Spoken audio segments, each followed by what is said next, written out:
If you like the sea, I'm sure that at least once in your life you've been on board an inflatable, and if you enjoyed it, then it was a nice boat.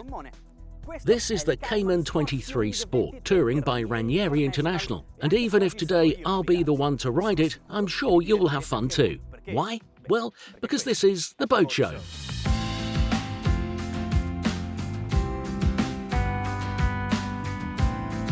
So let's get to know it. Overall length, 7.10 metres, maximum beam width with inflated tubulars of 2.8 metres. It displaces empty without engine, 750 kilos, and it can carry 205 litres of fuel and an optional 45 litres of fresh water. The Buoyancy Reserve is divided into 5 compartments, and a maximum of 16 people can be on board, including the owner. This is the new version of the Inflatable by Ranieri International, a direct consequence of the innovations presented by the shipyard in 2020 regarding the refitting of some sport models. However, the touring version offers the possibility of greater livability on board compared to the sport version, thanks to the large formwork that provides a minimum living space and can be equipped with an electric toilet.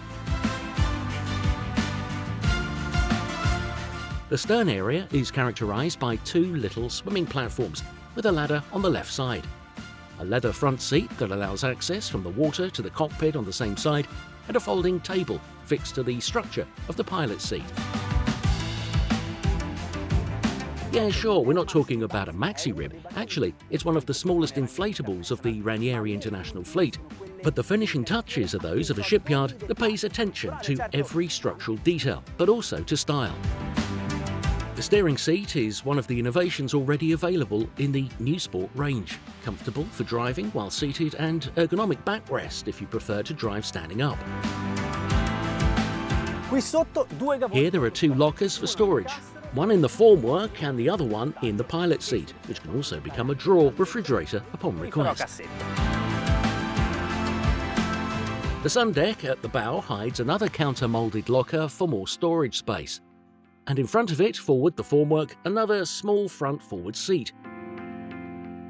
On the bow vertex there is the electric winch, and the inspection compartment is practical and accessible in any situation.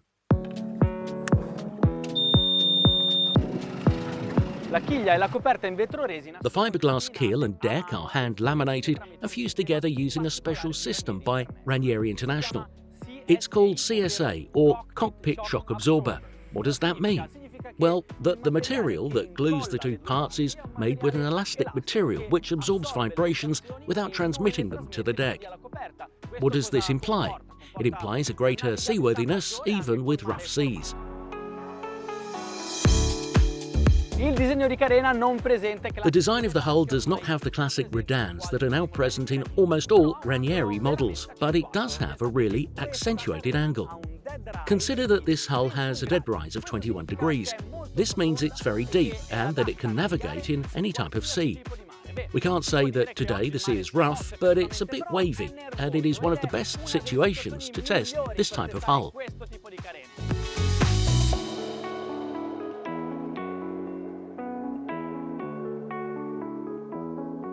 The inflatable is already in plane at 10 knots. On the transom there are 175 horsepower by Suzuki. A good compromise considering that the power range available on this boat goes from 100 horsepower to a maximum of 250.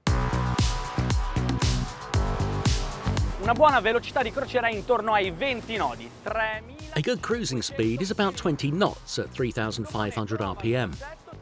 The inflatable finds its balance and pulls down the bow, maybe a little too much. I suppose it's because there's nick right there in the front, but we can raise it by using the trim. What happens is wonderful. The bow enters the water, dividing it and opening the waves. That's what a good hull should do, because slamming into the wave is not a good thing. It doesn't give us any comfort when we drive. Instead, this way, the feeling at the wheel is that of a smooth hull that is reliable even with the waves. 4,000 RPM, we're at 25 knots. It's time to see how this boat behaves while veering. The tubular immediately begins to do its job, which is supporting the veering. The boat is not extremely tilted and it bounces on the water, but that's just the way it should be. And if on the one hand the tubulars pull up the inflatable, On the other hand, the keel plants itself in the water and gives an incredible stability to the turn. Adesso però è arrivato il momento che preferisco e normalmente per arrivare a toccare la velocità di punta di un battello cosa dovrei fare? Now the time has come. This is the part I prefer. What should I normally do to reach the top speed of a boat? Navigate with following sea, give full gas and play with the trim. But I've already told you that this boat has a very deep hull and can navigate on rough seas. It's not afraid of the waves, and I also mentioned the cockpit shock absorber system. So we will try this inflatable boat in the worst conditions. Woo!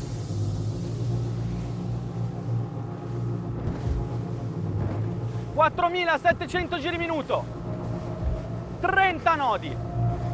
Il cantiere dice che questo gommone può arrivare tranquillamente a superare i 35 nodi. Beh, allora io come sempre oggi ho due obiettivi. Sea at the bow and full throttle, 4,700 RPM, 30 knots. The shipyard claims that this inflatable boat can easily reach over 35 knots. So, as always today, I have two main goals.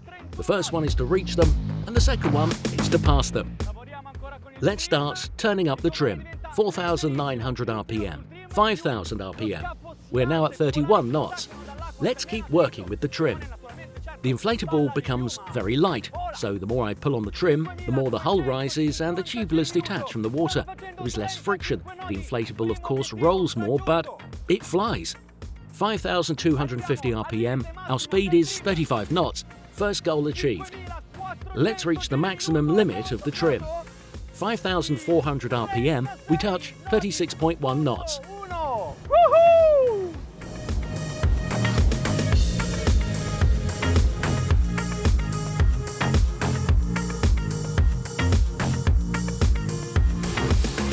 So, what is the purpose of an inflatable boat?